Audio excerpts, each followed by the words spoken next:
The Three Sisters is a Native American agriculture practice for growing beans, corn, and squash together in tandem.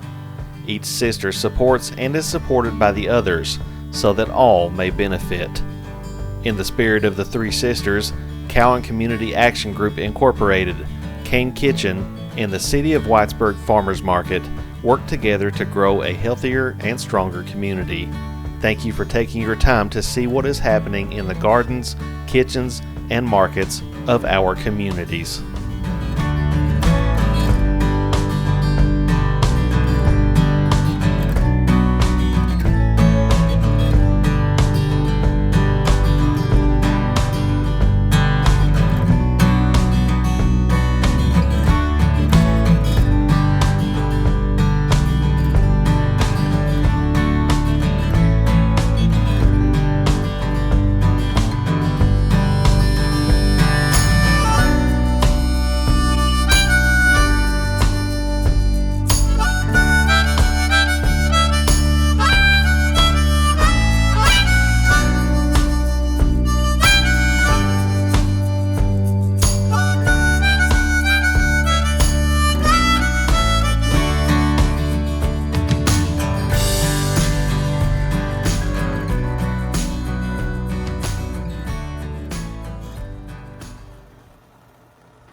Good morning. Welcome to the Three Sisters Culinary program. I'm Holly Boggs with the Cowan Community Center Grow Up a Letcher program, and we are here today in the kitchen of Yoko Nogami. She is going to be preparing for us some wonderful dishes, and I'll let her tell a little bit about herself.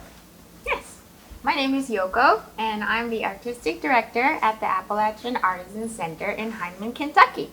And I moved here in January of 2020, and so I've been here about 9 months. And today we will be cooking a few Japanese dishes. One is a sushi rice, and sushi rice is actually, we think of raw fish on top of rice, but actually sushi means vinegared rice. And so this one doesn't have anything raw in it, and it can be made with all the ingredients that we have in the area, so you don't have to go out of the way to go order something online or anything like that. And there's some vegetables from the market that Randy got for us yesterday, and some things from my garden and also from my chickens. I will be using not the chicken meat, but the eggs that they give me every day. And so I think we'll start cooking.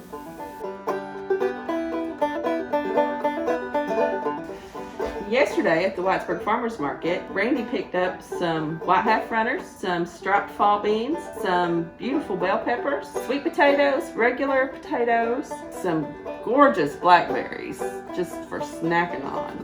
This morning, we got tobacco beans, we got white half runners, white fall beans, striped fall beans, sweet potatoes. I'll take a pound of those. Okay. Pound, give me a pound, pound. Give you a pound. I think so. This is lettuce. Give me a couple head of broccoli there, another head of broccoli.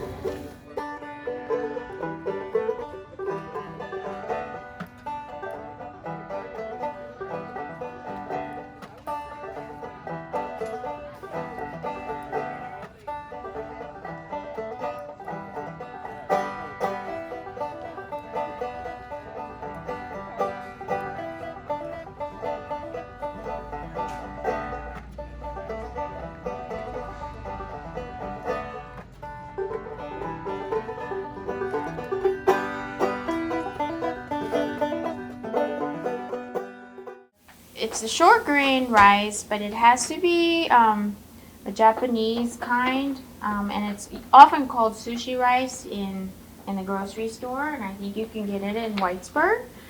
So we're going to cook 3 cups in the rice cooker measurement. So if you have a rice cooker, it usually comes with a little cup, and I just measured 3 cups of that in here. And I wanted to show you how to wash this rice because it's not the usual. It feels like you just kind of wash it, but it actually kind of have to, like, we call it almost polishing rice. So you're gonna put some water in here, and we are just wetting it first, and then you're gonna drain as much as possible. So this is the polishing part where you're gonna use like the heel of your palm, and you're going to mix it like this, and then you push it down. And what it is doing is it's kind of like getting the powdery talc off of it. So when it's cooked, it comes up pretty shiny, and that's what you want. And I think this is very specific to Japanese way of preparing rice, not any other country. So I'm going to rinse this now. And the rest of it, you don't have to polish anymore, you just rinse. A few times.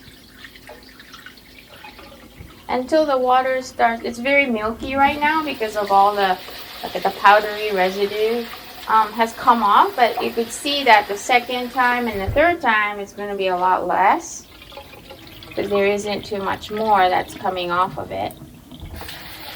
Does this also remove some of the starch, you think? Yes, it does. And it just, you could tell the difference when you're cooking it.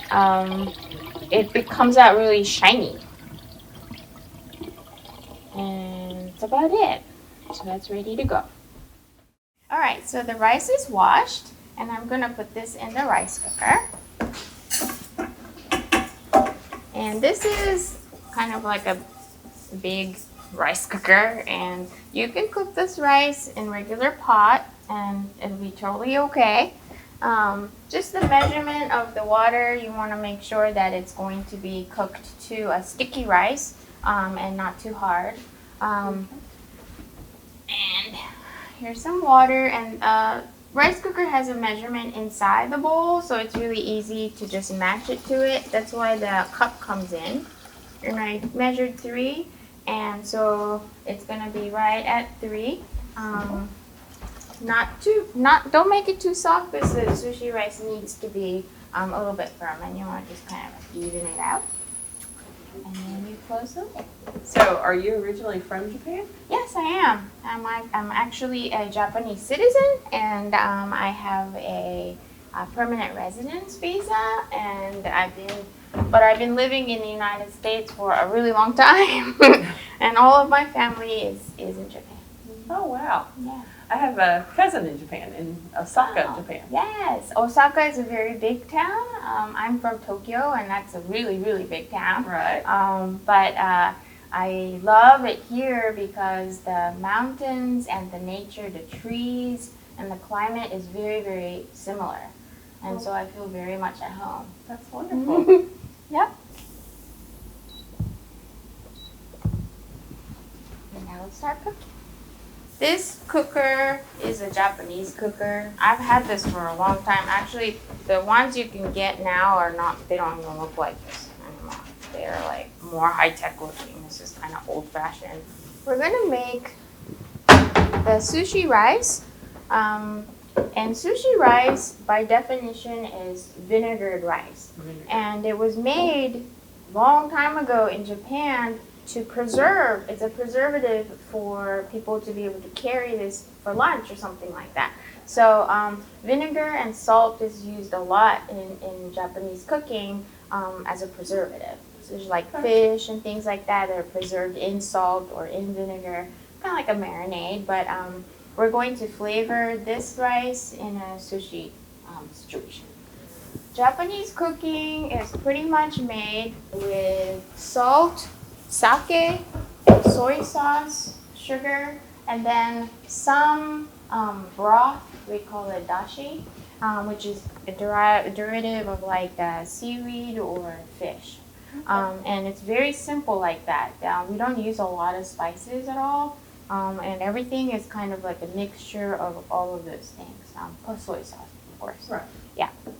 So I'm going to, I'm very sorry, I don't measure a lot of things precisely. So we're gonna kind of wing it. So this is sugar. This is just a regular sugar. It's probably good to use like white sugar. This is kind of a little bit, this is unbleached. So I'm going to put about 3 teaspoons. I hope that's enough. There's going to be quite a bit of salt, so I would probably put another like teaspoon or so of salt in here. Okay, that was a teaspoon. Okay, and here is sake. This is cooking sake. Cooking sake is a lot cheaper. You can't drink it. It's terrible. So you wouldn't drink it. But you can use regular sake, which is a lot more expensive. And so 2, 3, 4. That's good. Okay, and then we have to put vinegar in it. And the vinegar, what you want to use is rice vinegar. And so this is regular rice vinegar, but you can actually get sushi vinegar. It's called seasoned vinegar at the store. And that one is already pre-made for you. So that's going to be a lot easier than trying to make your own. So I'm going to do about the same amount or so. And then we're just going to mix this up a little bit. And when you do this, you want to get your rice out of the rice cooker right away. Like, you want to do it while it's hot.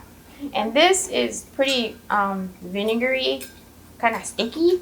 To people who don't know what you're doing in the kitchen, it's like, what happened in here? It smells so vinegary. Just kind of start to smell this. And you want to get a ladle like this. Okay, it's in here. And usually, traditionally, you use a really big wooden bowl because you really want to air out the rice and also try to cool down really fast with the vinegar, and which brings out a lot of the shine to it. So here's some, and it's not really melting very good, but I'm just gonna sprinkle some in here. And the sugar will melt with the heat of the rice anyway. I'm gonna do that now. And this is, you don't want to crush the grain of the rice, so you cut it. You cut mix. Like this. And if you have like another person helping you or whatever, and your rice is super hot, it's really good to fan this to cool it really quickly. And which, and you can start to see kind of it starts to shine a little bit. I smell the vinegar now. Yeah. And so, Which I like vinegar, so that's good. That's good. And when you know it's ready is when the rice starts to kind of do its little clumpiness on its own. It kind of starts to stick together, sort of. Okay. All right. So that's the rice in preparation.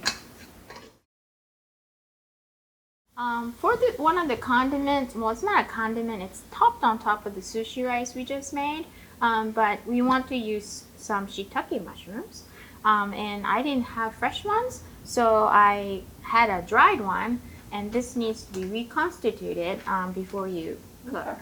So if you have fresh ones, you can do that, because I grow some fresh shiitakes at home. Yeah, that's great. So. I would love to try that too. It's not super hard, super easy. Yeah, that would be really great. It's perfect climate for it too. They do grow well here. Growing shiitakes is super easy. You have to order your little, they're called plugs, and they're already spored. Drill holes in a log, and then just tap them into those holes, and then let them do their thing. And it does take a while for them to start to grow, but then once they do, then you just have shiitakes. In the spring and the fall, usually, they don't grow well in the summer when it's hot, but they do really well in the spring and they do really well in the fall. So we can grow those here pretty well if you want to put a little bit of time in at the beginning, and then that's pretty much all you have to do. Okay, we're going to reconstitute this. So it's super easy. You just put water, and we're going to use the water that it was reconstituted to cook in. Okay. Because the flavor comes out in the water. So you just get the dry mushroom, and then you put it in water, and you smush it down like that. So it starts to soak up And the then water. it'll just sit there for a little while. And this one is sliced, so it kind of like sucks up the water pretty fast. You can see it just go. It doesn't take but a second. Okay, we're going to cook this now. We're going to put the soaked mushrooms and also the water that it was soaking in into the pot. And let it sit in there pretty good. And then you're going to flavor this with sugar and soy sauce. Okay. So it's pretty like simple in a way that the again it's very random measurement. I'm gonna put 2. So that'll be pretty sweet. We want it sweet because it's gonna counter with the vinegary taste of the rice. And when I do soy sauce, it's usually like 2 times around the pot or like 3 times around the pot. So I did 2 because there's not a lot in here. And then we're going to put this on the stove and we're going to bring it up to high and then lower it down to simmer. Okay. And this takes a little bit of time for the flavor to infuse. Okay, so the mushroom was cooking and now it is ready to be sliced. Okay. And everything that goes on top of the sushi rice is going to be sliced pretty thin in a little strip. Just it looks better that way together. And so here's the mushroom, and here's some of the green beans, and we have carrot. I wanted to have you use a Japanese knife. And the Japanese knives are pretty important. They're super sharp, and almost all of the cooking is done with the one knife. So we don't have like different knives of bread and all of that. And these are like, it's gotta be sharp. Right. Okay, so the green beans, they need to be broken and strained, which these are not. I should have just gotten one. That was already done. But we're going to actually make it so it looks pretty. So the way things look is really important. So we're gonna just slice them like this, and it has a really pretty profile when we cut them like that. Okay, like that. And then the carrot, we're going to skin it, and we're gonna do it on top of the compost because I put this outside in the garden, and before my chickens were really big, they would actually compost, but now the chickens eat all of them. Of course. So we're gonna do this. We're going to cut it to, what is that, about 1.5 inches or something like that? Yeah. Okay, like this. And then we're going to slice it pretty thin like that. And then we'll just get the well-balanced ones that are flat. And then we will just slice them super thin. Whoa. Like this. So it looks kind of similar length with the green beans. And then we're going to do the shiitake mushrooms, which are going to be a little bit more messy because they've been cooking. So we're just going to do this. And this is kind of like the prep work that takes a little bit of time these make things. it neat and pretty though. Right, but this is gonna go on top of the rice, so it's kind of important for it to do that. Okay. Would you like to cut some? Sure. So the knife is very sharp. Makes me a little nervous. I like sharp knives too though. My granny always said you had to have a sharp knife, but a dull knife was much more dangerous. It really is, because it'll slip. But this, just getting it small and neat, I guess, because a lot of times we don't take time to do that. We just chop it up and go. You know, just chop it and go with it.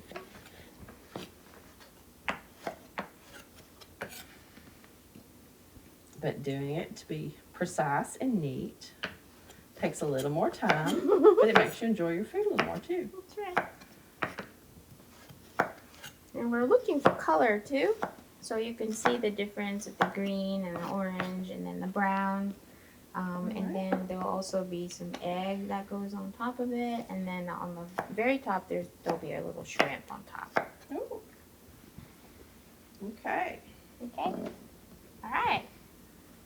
Is that good? That's great. Okay. Thank you. Now we're going to actually cook the carrot and the green beans. Okay.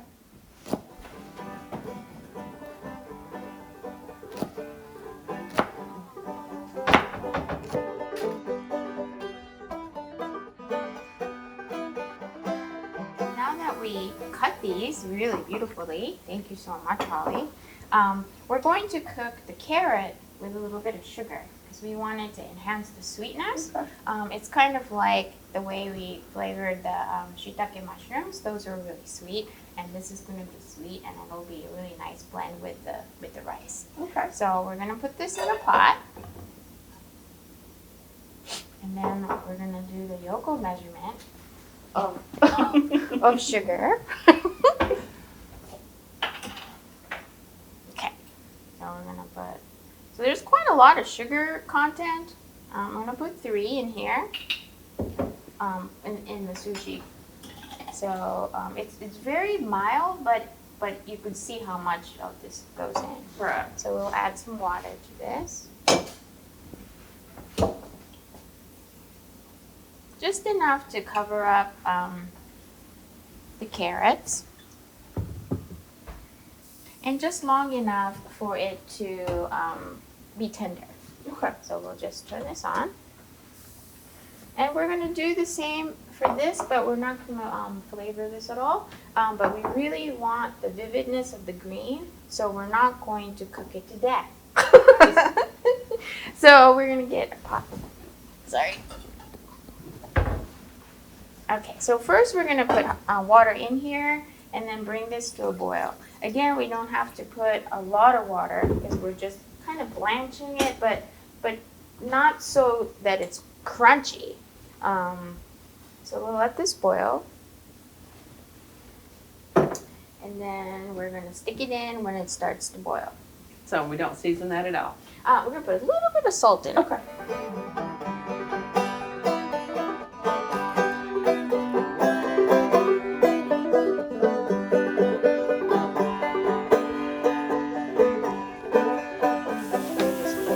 Okay, so that's done. We've got some eggs from your chickens. Yes, I have Dominic and Silver glazed Wyandotte, and so they come in blue and a little bit of brown egg, and they're so cute. They're a little small, so we're going to use 2 eggs. Okay. But if you have a large egg, 1 might be enough. So if you want to just crack it in here, it's really hard. The membrane is really hard. They're little, more so than Yay. store-bought eggs. I feel like store-bought eggs have Yes. a much Go more put it in fragile the shell. compost.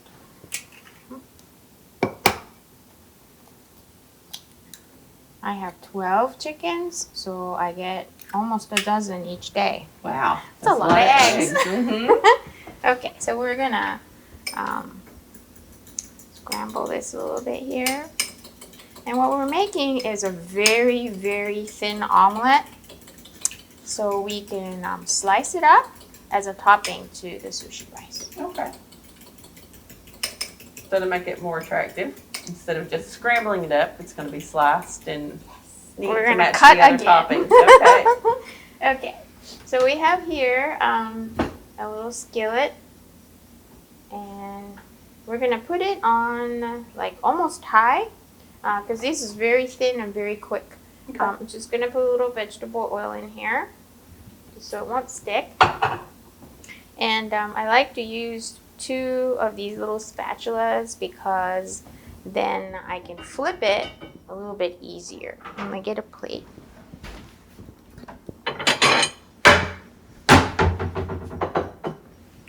And then we're going to slice. Okay. Okay, so this is, you want to get this to be pretty hot. Do we do any kind of seasoning on the egg? No, it's just really kind of for protein and also color. Color is pretty important. Okay, let's see if it's gonna be ready. Yeah, okay. So we're just gonna put this in. Maybe we could do the whole thing.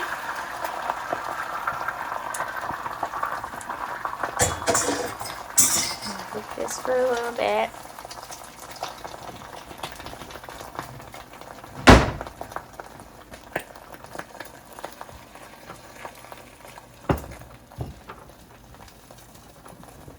Now, everyone in Eastern Kentucky knows cast iron skillets are the greatest skillets ever. Is that something you use in Japan Yes. too?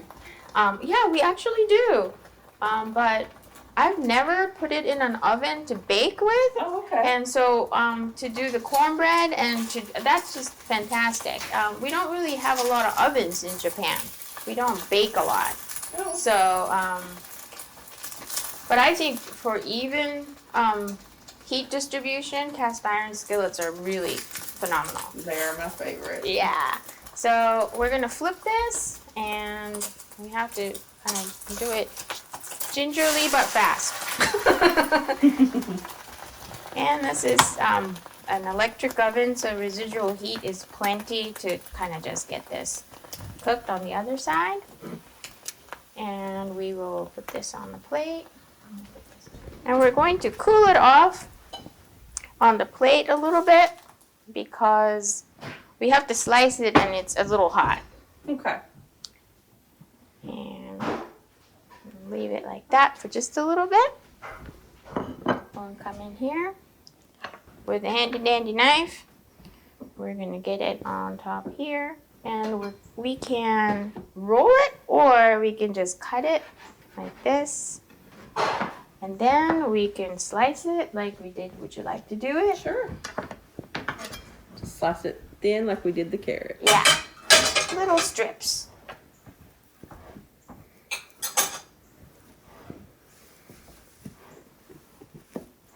Japanese cooking has a lot to do with aesthetics, or what it looks like even before you eat it. And my chicken eggs are really yellow, so this gives it a really nice color. Yay! Okay. All right. Okay, so now it's time. We're gonna mix some things into the rice. Okay. We don't want the rice to be just rice, so we're gonna actually mix the carrots into it. And this is the carrot that we cooked with sugar, so it's sweet. We're gonna put this in here to get it all out. And we don't want to crush the carrots, and neither the rice grain. So we're gonna again cut. This is kind of important in terms of mixing. We're just cutting into the rice to kind of mix it. So it's really pretty now. Colorful. Carrot does give it, the whole rice looks a little bit orange. Yeah, it Just does. from the color. It's pretty. Okay, so that's one. So to kind of give it a little crunch, texture is really important when you're eating. So I have a little bit of sesame seed that I'm going to sprinkle in here, like that. Just a sprinkle. Yeah, and then we're going to mix it up so it's all over inside as well.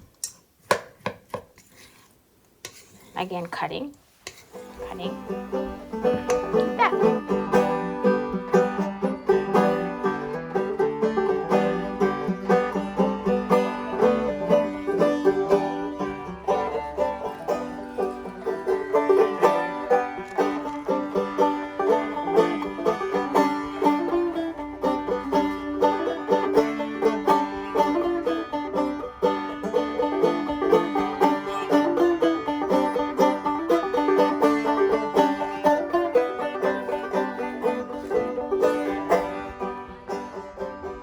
Okay, so this squash is, I think, called buttercup squash or kabocha squash. Okay. And I was out in London in the Asian market, and then I found one to buy. So I bought it, and then I cut it open, and I had seeds.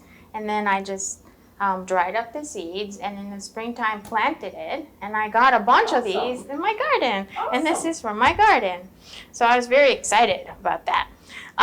These are very, very hard and actually quite dangerous to cut. Because they are hard to mow. Yes. Squash. Yes. And so the little stem is probably the hardest thing to kind of balance on. So anything to help it to balance like this will be safe for you. And so what I'm going to do is I'm going to cut away from the stem here because it's hard to cut like that. Right. So what I'm going to do is I'm going to get a little incision in there, and then I usually put the tip in like this, and then every time I do this I think of So it is a very Japanese firm yakuza. So, they chop off fingers, and that's how they do it. So here it is, half. And so this is the best part, is you just go like that, and then it balances really good. And then again, I want to avoid this because it's really scary. But now nothing's teetering, so I can just cut it like you would do a watermelon. I'm going to actually cut this tip off because this is really no good. And then what we're going to do is we're going to gut this out. And you can use a spoon with this, if you wanted to switch to like a tablespoon to scoop it up. And then so the fun part is that I can actually dry these seeds again and then maybe have one next time. Awesome. Like that. And so then we keep cutting it into kind of like a triangle shape.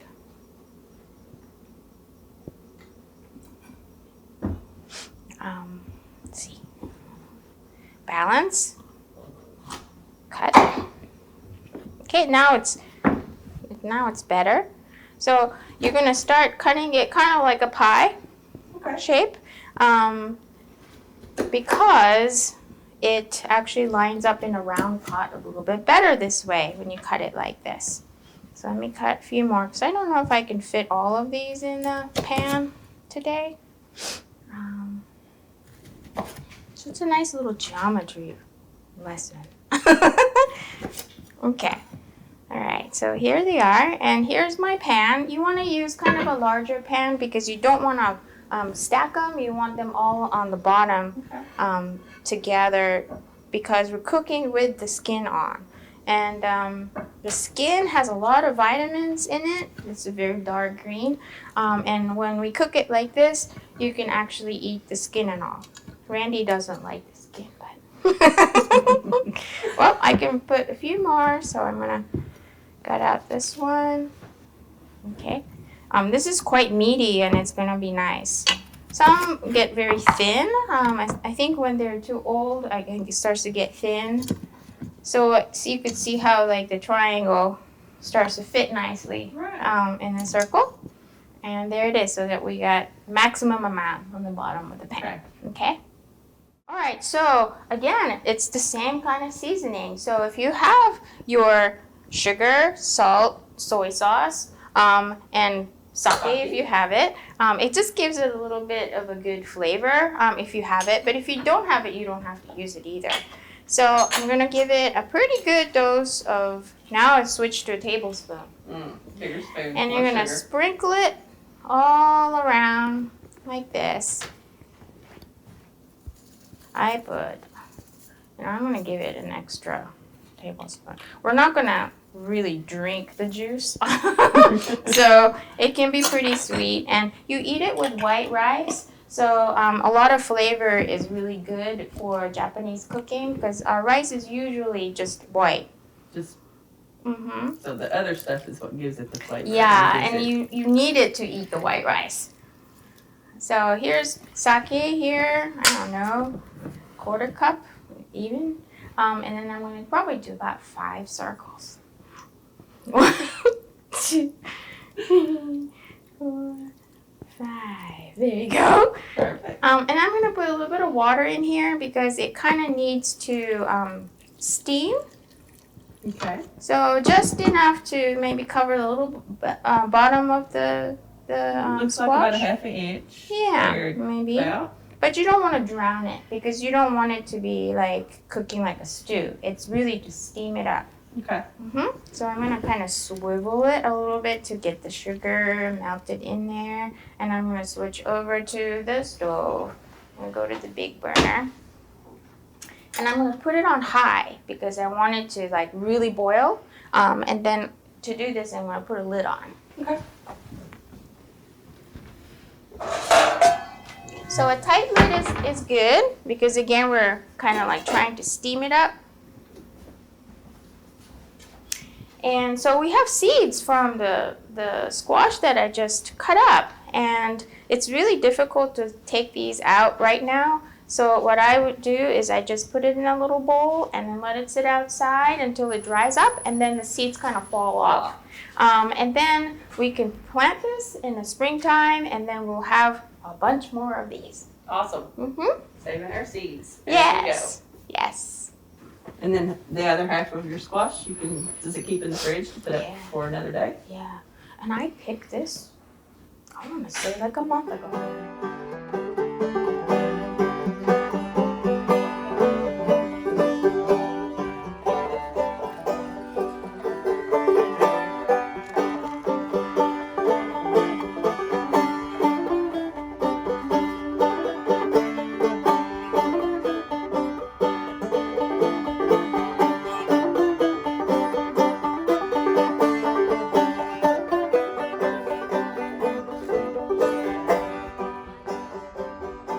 Okay, so we're going to be using this pretty bean. What was it called? The striped fall bean. Striped fall bean. So because Randy got this at the market yesterday, and I thought this was so pretty that we should make a pretty dish. But it's very, very simple. We're going to be using the same ingredients, sugar and soy sauce. However, we're going to be using sesame seed, but we're going to crush it. And we're going to crush it in this special bowl, really meant for sesame seed crushing. It's textured inside. It has little lines like you combed through the pottery before it baked. Right. So it left those grooves and lines in there to make it crush up easy. Yeah. And it comes with like a little stick that you grind it with, but I lost it somewhere. So we're just going to use a wooden butter knife or you can use a spoon. And if you don't have one of these, you could put it in like a coffee grinder thing, like just spritz it like once or something like that to do it. But this actually brings out the aroma of the sesame seed a lot. Okay. And we have hot water boiling here. And so here's the green beans that Randy broke and stringed. Good for him. And I'm just going to stick it in here. All we're going to do is boil it very lightly. So it's not going to be cooked to death. So it's in the pot now. And it's going to cook a little bit while we're crushing the sesame seed. Okay.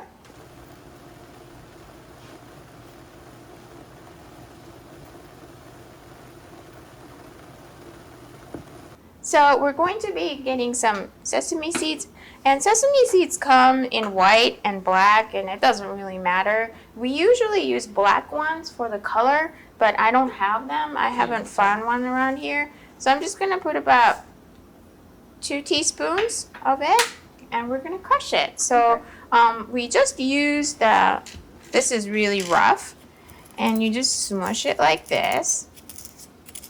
And this is kind of like a really great thing if you have a small child in your house or if you have a really bored husband or whatever. And it's like, here you go, you crush your sesame seeds. Would you like to try? Sure. We're just going to crush them against the grooves. Right. And you can hear it pop. It's kind of really satisfying. So this brings out the flavor more than just using them whole. Right. You can actually smell it. It starts to become very pungent.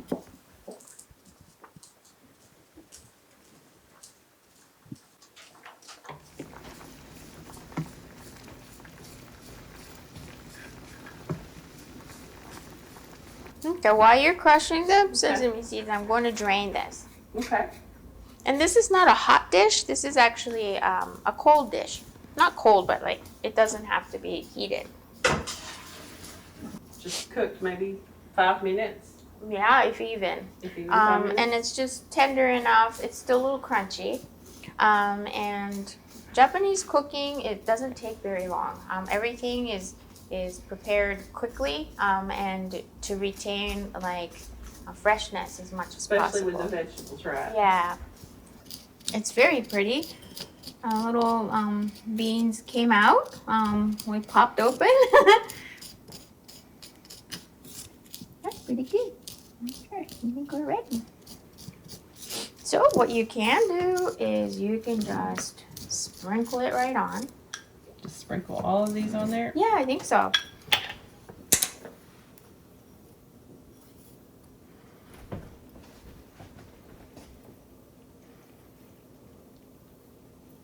There you go. And here we go. We have our sugar. There it is. I'm gonna put, I think that's good. I don't want to be too sweet. And then we're going to do a little bit of soy sauce, like that. That was a spiral From the inside. measure. Spiral measure? Yes. That's a good way to measure. Yes. Because a lot of the cooking you've done, or most of the cooking you've done today, you don't really measure anything. You I just know. sort of eyeball it and go with it. That's and that's right. a lot of. That's very similar to the way we cook in Appalachia. We don't measure a lot. We don't count a lot. We go sprinkle, up maybe a little bit more. And go with Right. it. It's probably because you learned from your grandma, Right. and it's passed down, and there isn't like maybe a written recipe. You just Right. learn. Just know what goes in Well, it. that's and right. Kind of eyeball how much, and Mm-hmm. based on the amount you're cooking. Yeah, and that's So. it. Would you like to taste one? Sure. I'm curious. I ate. Mmm. It's delicious. Kind of the fresh green bean and it's a Mhm. little nutty flavor. Mm-hmm. Simple. Right. So good. Okay. So here's your green bean with a little bit of sugar and soy sauce with sesame that is grounded up a little bit. We call this goma yogoshi. And goma is the sesame seed. Yogoshi means dirtying it. So we usually use the black sesame seed. And when you crush it, it kind of looks like dirt. So it's like green bean, you're making it dirty by putting it in dirt. Right. Okay. It looks like that, Right. you know? But it's very pretty. It is pretty. Very good.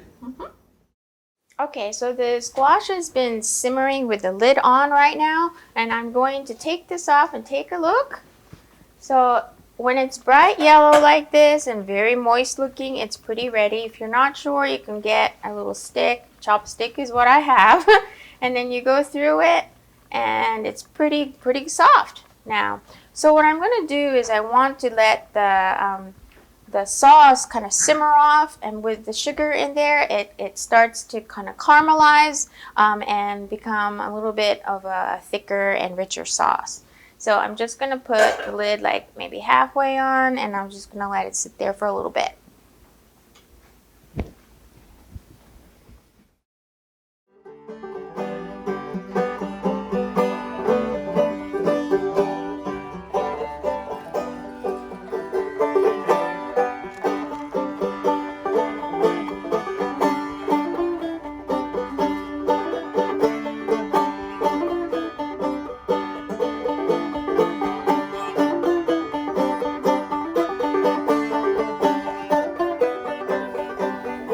So now we're going to use the green ones. And what was the name of this These one? are just a white half runner. White half runners. We're going to use these because they're green.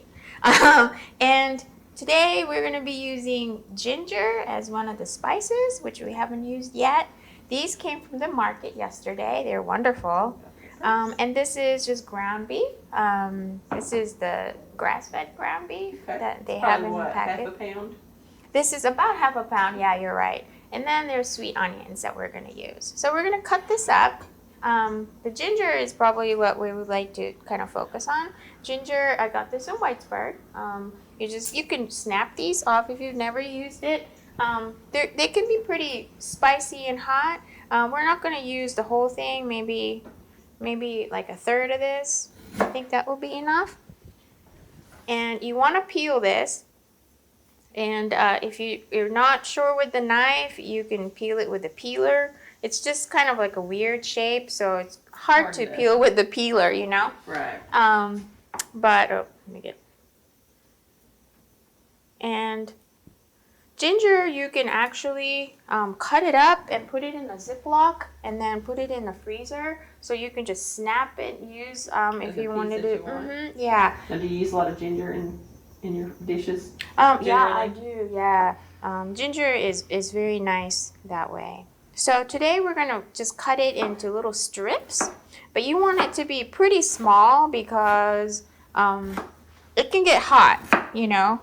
It's a different kind of hot than pepper, but you don't want like a big chunk because it's like, whoa, that can be pretty hot. So just like we were with the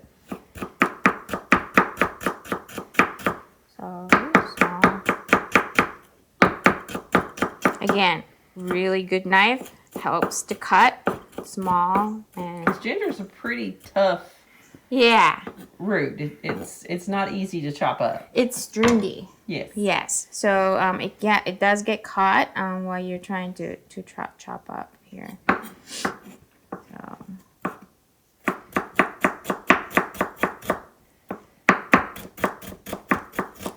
We chop a lot of things in Japanese cooking, and traditionally people associate this chopping sound as like mom cooking dinner, you know? Right.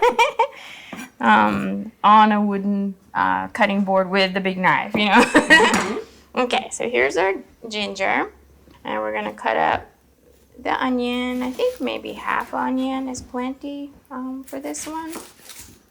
Sweet onion is really nice. I grew onion this summer, and it was white onion, and it was really strong. Oh, was it? It was so good, but it was really like, whoa! When I was cutting it, my eyeballs were hurting. And onions can be like that, where one will be really sweet and good, and you don't even notice when you're cutting it, and then you cut the next one. Yeah, it's true. Super strong. Yep. So we're going to be cutting it so then it ends up being a strip. Mm-hmm. You can cut it this way, but it's a little bit longer, so I'm going to just cut it.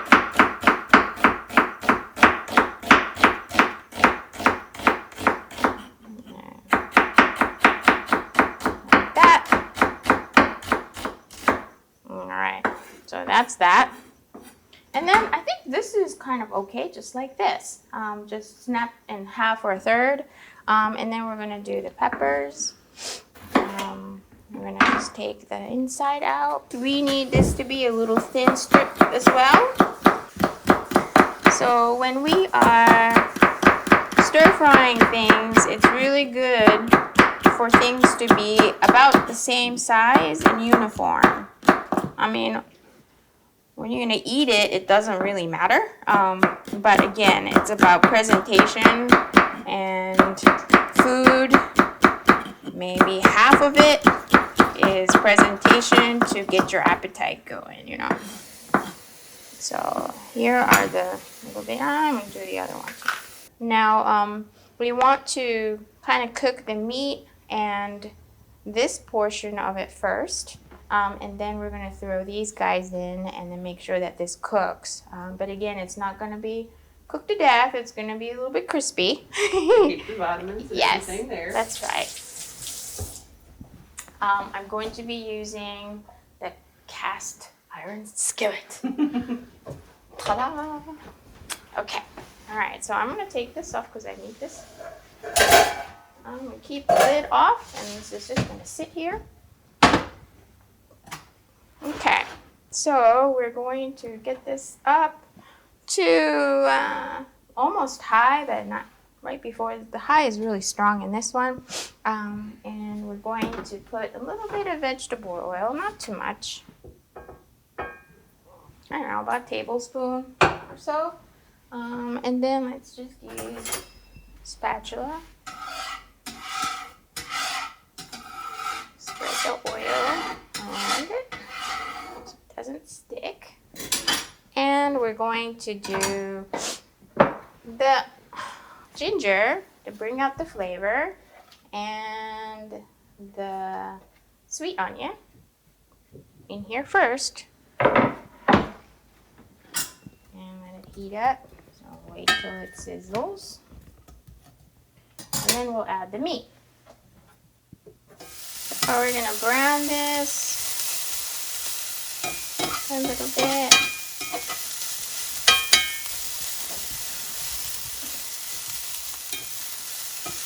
Get a little bit soft. Now we're going to add the meat. And for the flavoring, we're going to be using some salt. A little bit of salt because we're going to add some soy sauce towards the end, and soy sauce salt content is so high. So we're going to just use a little bit of salt. And then we're going to be using white pepper. In Japan, pepper is usually white. I don't know why. But white pepper has a very distinctively different taste. Yes. I don't know if I've ever actually tried it. Yeah, it's Because here, black pepper, peppercorns, Yeah. is the right. main thing. Okay, so it's getting cooked in here, and the juices are gonna help the green beans to also cook. And here's the onions. I mean, not onions. Green pepper. Really pretty. And then we'll put this in. Hopefully, it's going to cook nicely in the kind of the savory juice. And all of these are so easy, you know. It's very quick. It's very nutritious, and it's filling. With all the ingredients that you can get at the local store.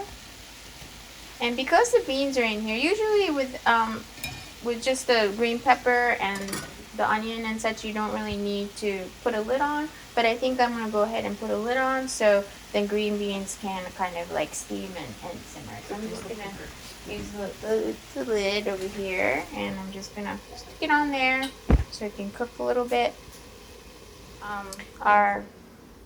Our squash is pretty ready. It looks really good. So now you can Bright see orange. how, yeah, and it soaked up some of the sauce, so it's turning into the soy sauce. And it smells color. so good. It smells, I can smell the soy sauce and the, oh, it smells delicious. Even through the mask. Yes, through the mask, I can smell the sweetness and the soy sauce. Right.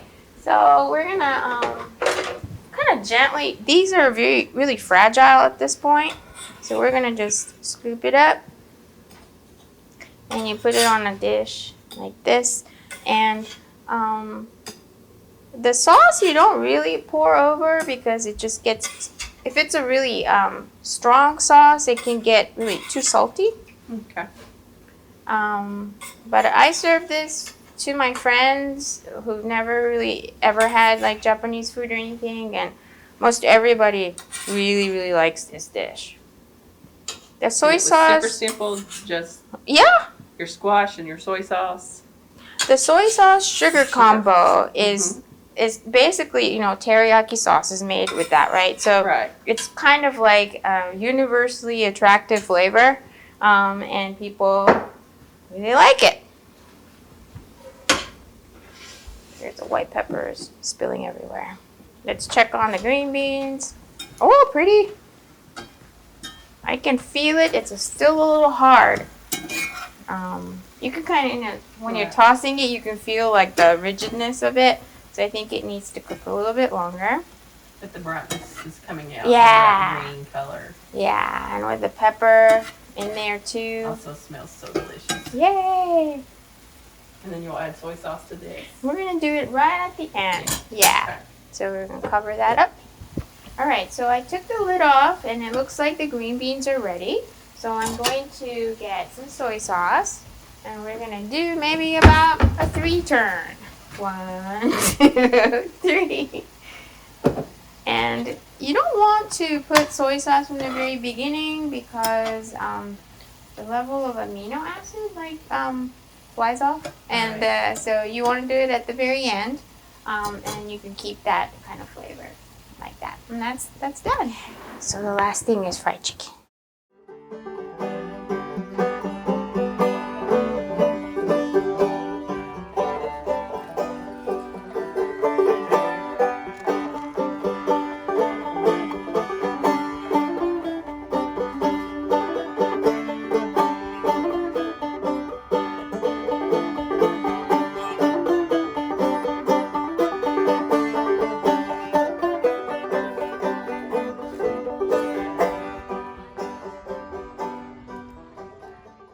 Going to be now making this tiny bite-sized fried chicken, and this actually is my dad's recipe, and my dad is famous for this little fried chicken. Looks like it's gonna be really Yeah. So this is thigh meat from the grocery store, and thigh is dark meat, and it's got so much more flavor than the breast, and it's also have a lot more fat on it, and we like fat. Fried fat is really good. So anyway, this one had bone, and I had cut it up into about that much, like that size nugget. And it has been marinating in a combination of the same spices, soy sauce, sugar, and this is sake. Same thing we used in all the other dishes. That's right. So you really don't have to get a lot of different things. You can just have those, and it's good. So I'm gonna just toss this around a little bit. And you pretty much left the skin on it. Yes, and I cut it with the skin, so the skin's there, and it's gonna get fried up. But it's been sitting there, so the flavor is infused in the meat already, which is like the kind of the key to this. We're going to crack 2 eggs as the batter for this. Okay. So Holly's gonna Into this bowl. crack my chicken eggs. It's a blue egg. Yeah. And here's a bigger one. And the bigger one, we think it's a double yolk. It's a double yolk. Woo! It's a bonus. Okay. Bonus egg. Bonus egg. And we're going to mix this up. And the order in which this is going to be battered is actually chicken, egg, and this is potato starch. Potato starch, instead of flour, gives it a really flaky and light batter, and not so heavy in the doughy part. So we like to use potato starch for a lot of frying things. And so the order is, and this is going to get a little messy, the chicken that has been marinated, like this, and dip it in the egg, like that. It's so bright yellow, it's beautiful. And then we're going to stick it into the potato starch. And you could do this with your hand, but it can get pretty gooey. Right, just like anything else that you Yes. eat fry. Okay, and so the fry is, on this it's medium high. You don't want to get it to be too high because you want to make sure the meat will cook.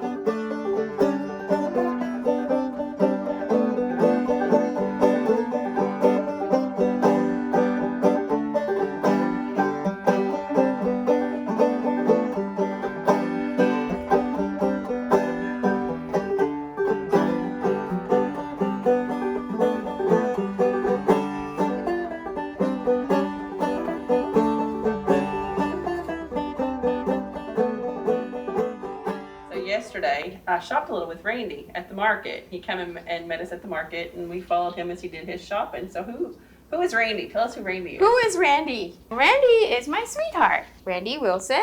I think he's a little bit famous around this area, especially for a lot of people who had him as a folk arts teacher in like grade school, middle school. So we'll be walking down the street and we'll be like, "Oh, are you Randy Wilson? I remember me from 3rd grade." But he's, the retired folk traditional arts artist at the Hyman Settlement School. He's a beloved character in this area. And so I had invited over him to have a concert in Florida. That's where I moved from. And he came down and we got to be very, very good friends. So aside from the fact that I have this wonderful job at the Artisan Center, then came Randy is like a cherry on top is what I tell him. And so this is how I moved to Kentucky, and that's who Randy is. And especially with the COVID that has happened, I'm so glad that Randy is here and we keep each other company. It could be pretty lonely without that. So that's who Randy is. He's a wonderful guy.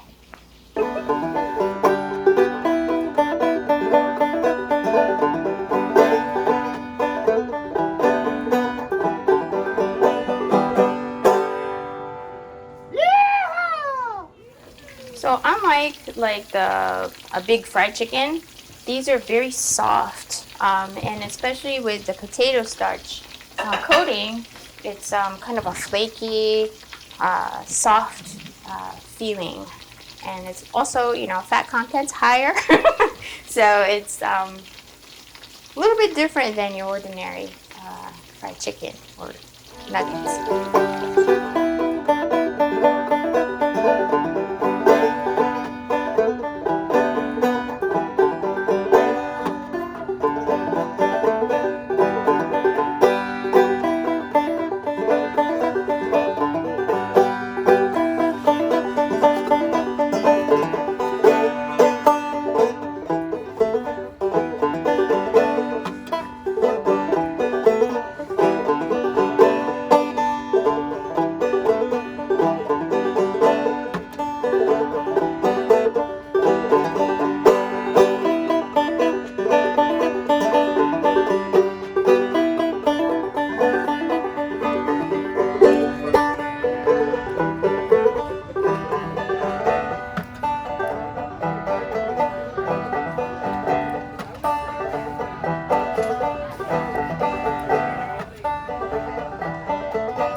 So good.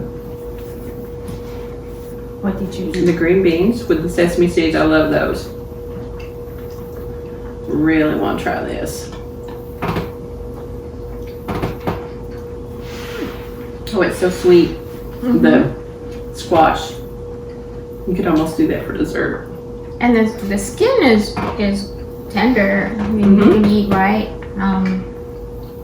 It seems so hard looking, but it actually cooks really well. Oh, I love the ginger. Or the beef, ginger beef. That is so good.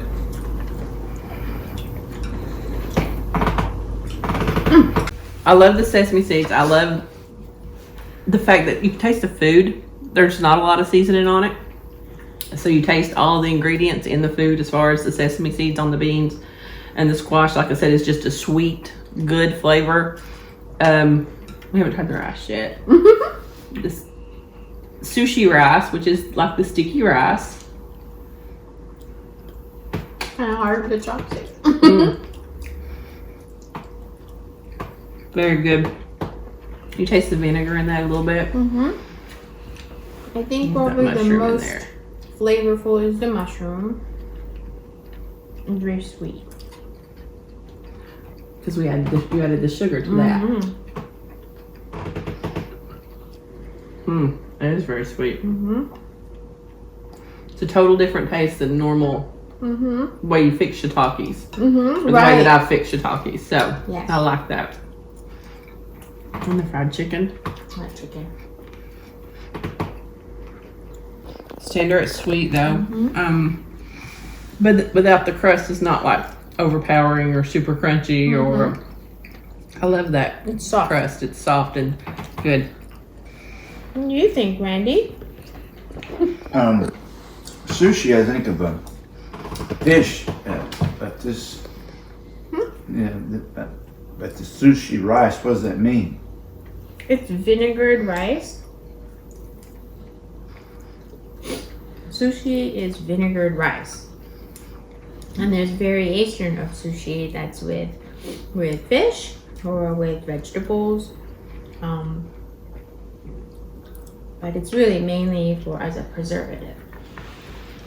So sushi really means vinegar and rice. Okay. Thank you for joining us today at the home of Yoko and Randy and this wonderful meal she has created for us. Something totally unique and different for me. And I love it. I love all the vegetables that she's used. It's been a great day. And thank you again for joining us, Three Sisters Culinary.